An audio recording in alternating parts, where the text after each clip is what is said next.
అన్న నమస్తే అన్న, మీ పేరన్నా? నా పేరు ఉమేష్. ఉమేష్. ఈ ఎద్దు పేరన్నా? మీది ఏ ఊరు? చౌడగుంట. ఓకే అన్న, ఇప్పుడు ఏ ఊరికి వచ్చినారు మీరు పండక్కి?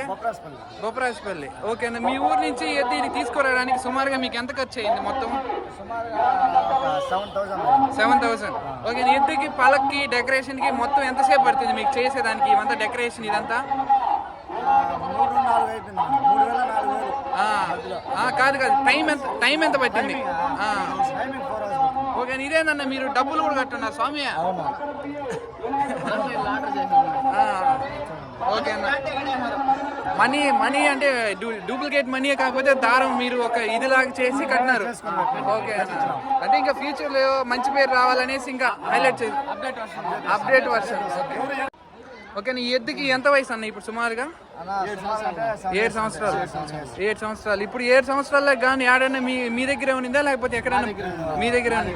పుట్టి దూడపడి దగ్గర నుంచి మీ దగ్గరే ఉంది. ఓకే, ఆడన్నా దొరికిపోవడం అంటే ఏమన్నా అయిందా ఈ ఎద్దు గరుడ? ఇప్పుడు ఈ సంవత్సరం ఏమన్నా అలా జరిగిందా? అంటే గరుడ అంటే ఒక చోడగుంట్లో ఒక బ్రాండ్ అనేసి నేను వింటా ఉన్నా. దీన్ని మీరు ఎలా తీసుకెళ్తున్నారు? ఈ గరుడ అనే పేరు ఎందుకు పెట్టినారు మీరు దీనికి?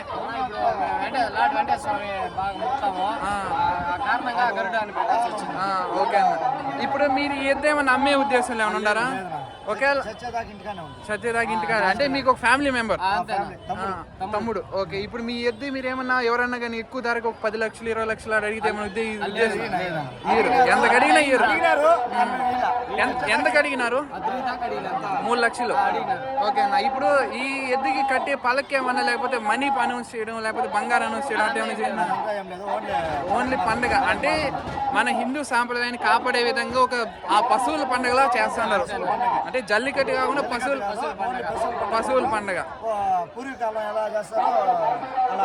ఓకే అన్న, సుమారుగా మీకు ఇది తీసుకురావడానికి 10,000 వరకు దగ్గర ఖర్చు అయినంత. మీరు ఎంతమంది వచ్చినారు మీ ఊరు నుంచి? Youth 20 members. ఎద్దుకంటే ఫ్యాన్స్ కూడా ఉన్నారు. అయితే గరుడ అంటే ఒక హీరో అంతే. ఓకే, దీనికి ఒక 20 మంది మీరు ఇక్కడికి వచ్చినారు. మీరు మీ యూత్ ఏమన్నా ఇక్కడే పార్టిసిపేట్ కూడా చేస్తారా? ఎద్దులు జల్లికట్లు ఏమన్నా పోయి పట్టుకోవడం పడతారు? మీరు పడతారు. ఎవరన్నా మీ బ్యాచ్ లో మంచి ఫైటర్ ఎవరైనా ఉన్నారా? మీ పేరన్నా? శివ. ఎన్ని ఎద్దులు పట్టుంటారు మీరు?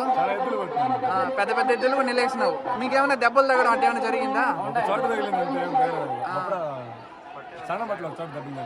ఇప్పుడు మీరు ఎద్దులు పట్టే వాళ్ళు ఉన్నారు కదా, అట్లాంటి వాళ్ళకి మీకు ఉన్న ఎక్స్పీరియన్స్ మీరు పట్టినారు కదా, మీరు ఎలాంటి జాగ్రత్తలు చెప్తారు? ఇలా పట్టండి దెబ్బలు తగలకుండా ఉంటాయనే ఉద్దేశంతో. మనం తోసుకోకుండా రన్నింగ్ క్యాచ్ చేసి ఈజీగా ఎత్తున పట్టచ్చు, దెబ్బలు తగలవు. తోసుకొని అందరూ నిలబడి పెడితే దెబ్బలు తగలుతాయి. ముందుకోవడం చూపించకూడదు, టెక్నిక్ గా రన్నింగ్ క్యాచ్ చేసి అంటే ఎద్దు పరిగెత్తి వస్తా ఉందంటే దాని వెంటనే దాంతో పాటు మన స్పీడ్ పోయి రన్నింగ్ క్యాచ్ చేయాలి. అంటే నించొని పట్టినామంటే ఎద్దు కొట్టుకొని వెళ్ళిపోతుంది. అదొక ట్రిక్ మీరు ఫాలో అవుతారు. దానివల్ల ఏదైనా నిలయగలుగుతారు. నిలయేసే దమ్ము సత్తా ఉంది. అది కూడా మనం పట్టుకొని వెళ్తే కొంచెం రన్ మూమెంట్ ఇచ్చి చిన్నగా నిలయాలి. అప్పటికప్పుడు నిలయాలంటే కింద తొక్కేస్తుంది. అన్న మీరు చెప్పండి, ఇప్పుడు మీ ఎద్దున్నది కదా, ఈ ఎద్దుకి ఇప్పుడు మీరు అల్లి ముందర పట్టుకుంటా అంటే అల్లి దగ్గర పట్టుకోకూడదు అంటారు కదా, ఎవరన్నా అటేమన్నా అల్లి ముందర పట్టుకునే వాళ్ళకి అటేమన్నా ఉంటే మీరు ఒక రైతుగా ఒక ఎద్దుని యజమానిగా మీరేం చెప్తారు యూత్కి? అంటే ఎద్దులు పార్టిసిపేట్ చేసి ఇలాంటి వ్యక్తులకి మీరు ఎలా పట్టుకోవాలని చెప్తారు? అన్నా ఇప్పుడు ఎద్దు పోతా ఉందంటే మామూలుగా పడితే భయం లేదు. కొంతమంది ఏం చేస్తున్నారు ఎద్దులకి చాలా ఎద్దులు సఫర్ అవుతా ఉన్నాయి. చాలా చూసినాను కాబట్టి చెప్తా ఉన్నాను. చాలా ఎద్దు అల్లికి రాకపోవడం, వెనక్కి వెళ్ళిపోవడం, చాలా రకాలుగా చెప్తా ఉన్నారు, చేస్తూ ఉన్నారు అనేసి. అదంతా చేయకుండా డే టు డే పట్టే వాళ్ళు అయితే పట్టుకోవచ్చు.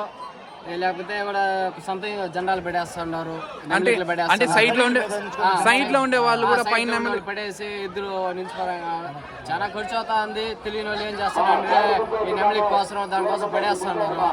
ఎద్దుడికి తెలుస్తుంది, ఎద్దులకి మేపేది, దాన్ని తెచ్చేది, కట్టేది. ఈ పండగ దాకా వచ్చినాడు వాడు ఎంత సఫర్ అయి ఉంటాడో వాడికి తెలుసు. వాళ్ళకి కొంతమంది ఎద్దులు లేకుండా సవాల్ చేసేది, పట్టేసి చేసి అదంతా వేస్ట్. ఎద్దుని మేపాలా, మళ్ళీ పడతానని వాడు సవాల్ చెయ్యాలా. ఫస్ట్ వాడికి ఎద్దులు లేకుండా వాడు మగవాడు. ఎద్దుని మేపి మళ్ళీ పడితే వాడు మగవాడు. పడతానని సవాల్ చేసినాడు. పడతానని సవాల్ చేసినాడు ఏం చేయాలా? ఏదైనా పెద్ద బహుమతి కట్టాలా. నువ్వు నేను పట్టను, దాన్ని పెట్టేసి ఇది ఇచ్చేయాలా. పట్టకపోతే నువ్వు ఇచ్చేస్తా. అట్లా సవాల్ చేస్తే భయం లేదు. ఊరికే వీళ్ళు గాలి అంటే చిన్న చిన్నగా ఇప్పుడు పక్కన ఉన్న వాళ్ళ వల్ల కూడా ఎద్దుకి ఒక్కొక్కసారి ఇబ్బంది జరుగుతుంది. నాకు జరిగిందట కూడా ఉండే వాళ్ళే నాకు సఫర్ అయింది ఎద్దు 2-3 చోట్ల నాకు ఎఫెక్ట్ పడింది. నేను ఇప్పుడు దగ్గర అంటే ఇప్పుడు అంతా మా చిన్న పిల్లకాయలు మా వాళ్ళందరూ మేము ఉండేది, బయట వాళ్ళు ఎవరు రప్పించినాం మేము దీనికి చాలా సఫర్ అవుతున్నాం. మేము దీనికి ఏమైనా అయితే మా తమ్ముడు లెక్క కాదు బ్యానర్లో కూడా చూడండి. ఇక్కడ కూడా చూస్తాను, ఇక్కడ మీరైతే నా తమ్ముడు అని పెట్టి వేయించున్నారు. మా ఎడ్యుకేషన్ కూడా చాలా మారింది దానివల్ల. నేను బీటెక్ చదివినాను, చదివితే జాబ్ అంతా మళ్ళీ దీనివల్ల పండుగ దగ్గర పడింది అనేసి మేము జాబ్ అంతా కొద్దిగా దూరం పెట్టేసి దీనికోసం మేపేదానికి వచ్చినాము. ఇప్పుడు మీరు జాబ్ ప్లస్ రెండు మెయింటైన్ చేస్తారు.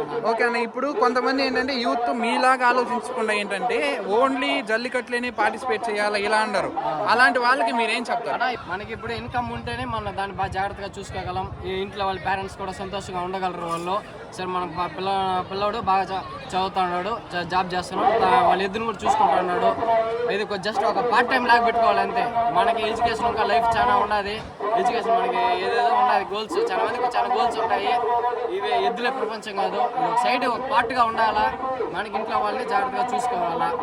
మన ఇక్కడ జల్లికట్టుకు వచ్చే వాళ్ళు కూడా పడతా గడతా అనే వాళ్ళు కూడా జాగ్రత్తగా ఇంటికి తిరిగి వెళ్ళాలా. ఓకే, ఆల్ రైట్ అన్న. ఇప్పుడు మీకు మీ గరుడ ఎద్దు అంటే మీకు ప్రాణం, మీ తమ్ముళ్ళ లెక్క.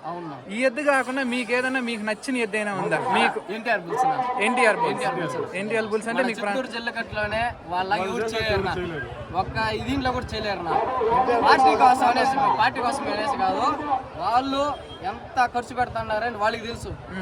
మొన్న గౌతమ్ అన్న 40,000కి దానాలు తెచ్చినాడు ఎద్దులకి. ట్యాక్ వచ్చింది మనకు తెలియదు రీల్ అనేసి. అంటే ఆయనకి ఇన్కమ్ ఉంది కాబట్టి పెట్టగలిగాడు. ఇప్పుడు ఇన్కమ్ లేని వాళ్ళు కూడా ఏదో జాబ్ చేయాలా, మనకి మనం చూపించాలి. అంటే ఒక బ్రాండ్, ఇది ఒక పేరు కోసం ఈ పశువుల పండుగనే జరుగుతుంది మన సాంప్రదాయ పరంగా. అంటే పెద్దోళ్ళ కాలం నుంచి వచ్చిన పండుగ ఇది. అంటే ఒక పశువుల పండుగలా చూస్తున్నాం, అంతేగాని ఇదేమి డబ్బులు సంపాదించాలని ఏం లేదు. అందుకే ఆ ఉద్దేశంతో మీరు ఒక తమ్ములా పెంచుకుంటారే తప్ప దీన్ని అమ్మాలి బేరం చేయాలని ఉద్దేశం ఏం లేదు. ఓకే అన్న, చాలా మంచిగా చెప్పినారు. నాకు తెలిసి దీనివల్ల మీ వల్ల ఒక 10 మంది అయినా మారుతారని నేను అనుకుంటున్నాను, అదే పనిగా చేసేవాళ్ళు. ఓకే అన్న, థ్యాంక్ యూ.